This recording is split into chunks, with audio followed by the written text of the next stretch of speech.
5 shocking secrets about 9/11 they don't want you to know. What if everything you've been told about the worst terrorist attack in American history was only half the story? On September 11, 2001, the world watched in horror as the Twin Towers collapsed, but for over 2 decades, a growing number of architects, engineers, and even government officials have questioned the official narrative. Today, we're looking at 5 of the most compelling, controversial, and mind-blowing pieces of evidence that have fueled the 9/11 inside job theory. The 9/11 attacks claimed nearly 3,000 lives and changed the course of history.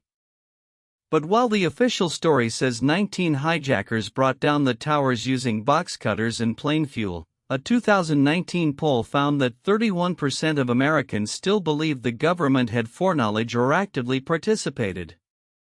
That's nearly 100 million people. So what's driving this skepticism? Let's break it down into 5 shocking secrets. Let's start with the smoking gun for many believers. World Trade Center Building 7 was a 47-story skyscraper that wasn't hit by any plane. Yet at 5:20 p.m. on September 11, it collapsed perfectly into its own footprint at almost freefall speed. The official explanation from NIST says fires caused the collapse. But here's the problem: Building 7 had relatively small fires spread across just a few floors, and steel-framed skyscrapers have never before or since collapsed from fire alone. Over 3,000 architects and engineers have signed a petition calling for a new investigation. They point out that the symmetrical, perfectly vertical collapse mirrors what you'd see in a controlled demolition. And remember, no steel-framed building in history has ever collapsed due to fire until 9/11. Not one.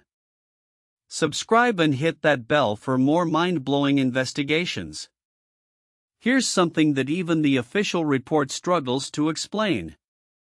Weeks after the collapse, researchers found molten metal in the rubble, specifically molten steel. Ground temperatures exceeded 1,800 degrees Fahrenheit at ground zero for weeks, even months after the attacks. Kerosene-based jet fuel burns at around 800 to 1,500 degrees Fahrenheit, but it only lasts for minutes, not months. What could produce sustained temperatures high enough to melt steel? Controlled demolitions use thermite, a compound that burns at over 4,500 degrees Fahrenheit. Dr. Stephen Jones, a former Brigham Young University physicist, published peer-reviewed research finding traces of thermite reaction products, specifically nano-thermite, in the dust samples from ground zero. If it was just planes and fires, why was there molten metal deep in the rubble pile a month later? Now let's talk about the Pentagon. The official story says American Airlines Flight 77, a Boeing 757, hit the Pentagon. But conspiracy researchers point to several oddities. First, the hole in the building was only about 16 feet wide. A Boeing 757 has a wingspan of 124 feet and a tail fin 44 feet high. Where did the wings go? There were no significant marks from wings on the lawn or the building face. Second, security camera footage of the impact was immediately confiscated by the FBI and has never been fully released to the public. The only frames we've seen come from a single Pentagon parking lot camera. Third, many witnesses described hearing multiple explosions, not just one impact. And debris found at the scene included parts that don't match the specific aircraft model. For a building that houses the Department of Defense, the world's most secure military facility, the lack of clear, conclusive evidence has always raised eyebrows. Here's a question that cuts to the heart of the matter. On September 11, NORAD, the North American Aerospace Defense Command, failed to intercept a single hijacked plane. Despite having fighter jets on alert, despite tracking suspicious flights for over an hour, no interceptors were scrambled in time. In fact, The 9/11 Commission report itself admits that NORAD's timeline of events was incorrect and had to be revised multiple times. Then there's Operation Vigilant Warrior, a massive military exercise involving simulated hijackings that was taking place on the very same morning. Some hijackers had been flagged by intelligence agencies for months. The FBI's Minneapolis field office had warned about Zacarias Moussaoui, calling him a potential hijacker.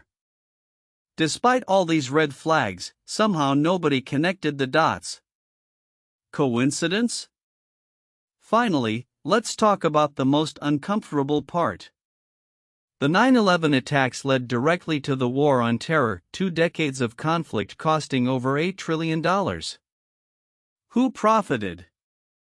Defense contractors saw their stocks skyrocket.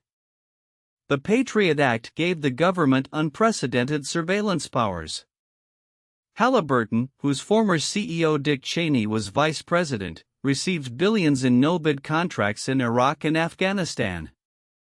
And here's a lesser-known fact: on September 10, 2001, the day before the attacks, there was an extraordinary spike in put options on United Airlines and American Airlines stocks.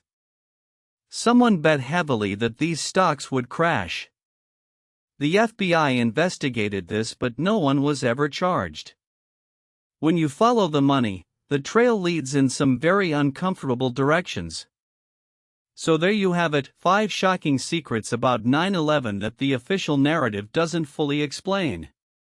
Building 7's mysterious collapse, molten metal in the rubble, the Pentagon anomalies, the complete failure of air defense, and the suspicious financial activity. Are all of these just coincidences? Or is there something deeper going on?